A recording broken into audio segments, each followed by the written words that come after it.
As expected, the intro between the releases has changed yet again. The Blu-ray release just continues on from where we last left off, while the episodic release has an actual intro with music and such. Seriously, stop it! They're going to hear you! It's you.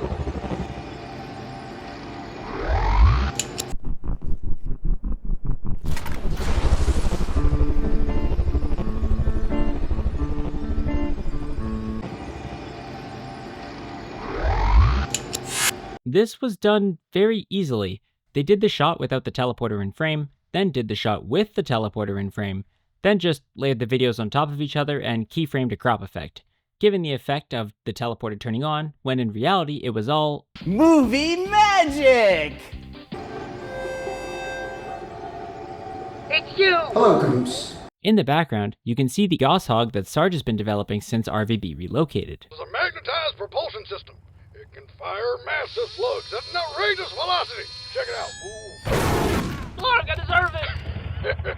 You can also see a radio tower antenna behind Delta, which I can only assume is here because the other radio tower was damaged by the previous occupants of Valhalla, and Lopez is designing a better one. It seems fitting to say that it is good to see you again, although technically that is untrue. Now, I know Delta means that technically he isn't actually seeing Caboose again since it isn't really Delta, but I like to think that it's just Delta saying, "It is not good to see you again, Caboose." Delta, I thought you were gone! Caboose has the same green glow effect on him that Agent South had back in Season 6. In the universe, it's the glow from Delta, but in the game, it's just a guy standing close to Caboose with an overcharged plasma pistol. Helmet like Caboose has. Right there when you see Caboose green glow, that was actually, I was just stood next to him with a plasma pistol. That's a very old trick we use. Yeah, you did that a lot with Delta. With Delta, whenever Delta was in the room, we shined a light on them. Yeah. I thought you erased the electronic thing whose name some people have trouble remembering. If only there was some type of acronym or nickname for it so that it was easier to remember. A high-powered EMP. No, that's not it. It's the thing that destroys electronics and shit. Oh, you mean an imp? Yeah, I was just about to say. Sounds like he's talking about an imp. Yeah, there you go. Actually, this is not Delta. We simply felt that you would be most comfortable speaking to Delta. We? I feel like this sentence was also directed at the audience. Delta is, or was, a fan-favorite AI, and is known to be the logical one of the family. So, this being explained by him puts the audience at ease. Not only that, it saves the church resurrection reveal for later. Yeah, pretty much. Yes, Epsilon strongly remembers all the other AI fragments. What the hell is behind Delta?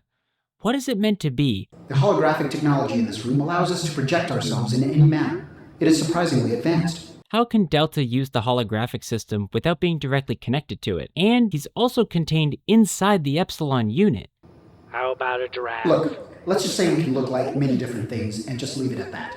This scene has the same vibes as the scene where Church was testing the Delta recording back in Season 6. Then I left the appropriate responses. Oh, really? Yes, really. Okay. I like cheeseburgers. Stop trying to test me. Empire State Building. Seriously, stop. We regret that we will not be able to appear to you or communicate with you outside of this room. A small plot hole here, but why can't Caboose just transfer Epsilon into his own suit like he did with Delta in Season 6? Delta, what happened? I agree with the simulation trooper. Should Caboose do it? Hell no. We saw what happened to Washington, but what is physically stopping Caboose from doing so? That's where Tucker is. We don't have many memories of him. Yeah, I never really liked him, so I leave him out of most of the stories. Firstly, the plasma pistol is almost visible here. Secondly, I wonder if these negative feelings for Tucker started when Omega got into Caboose's head in Season 1, which he then vocalized in Season 2. You're saying you didn't threaten to cut off my head and give it to Church? I think you're taking my words a little out of context. This place sounds like the location of the energy source. You should go there and investigate. What kind of fuck shit side quest is that? Hey Caboose, we're struggling to build a body, so go to this far off place with a strange energy signal. There must be a body there, right? This doesn't make any fucking sense! Even if it helps Tucker, too. Thank you, Caboose. We have to go now. Someone is coming. How does Delta know somebody's coming? He isn't directly connected to any of the systems. We have to go now. Someone is coming. Remember, memory is the key. The voice effect on this line is gone, which was probably done to emphasize the line. Which is all fine and good, until you think about it and realize that the line wasn't helpful to Caboose in any way. I can actually see it making things more confusing for Caboose if he wasn't such a fucking idiot. I'm not telling you that. He's telling you that. Yeah, this is not gonna work. Hey, Sarge, permission to go on the Blue's stupid mission? What? Here is the conclusion to the joke that was set up last episode, which honestly doesn't even turn into a joke. But if I help him pull this off, then Command might notice them and put him back in. Excellent point, Griff. No, it isn't. Simmons, I've given up on plot holes at this point. Just let it happen. Permission granted. You've never actually said that to me before.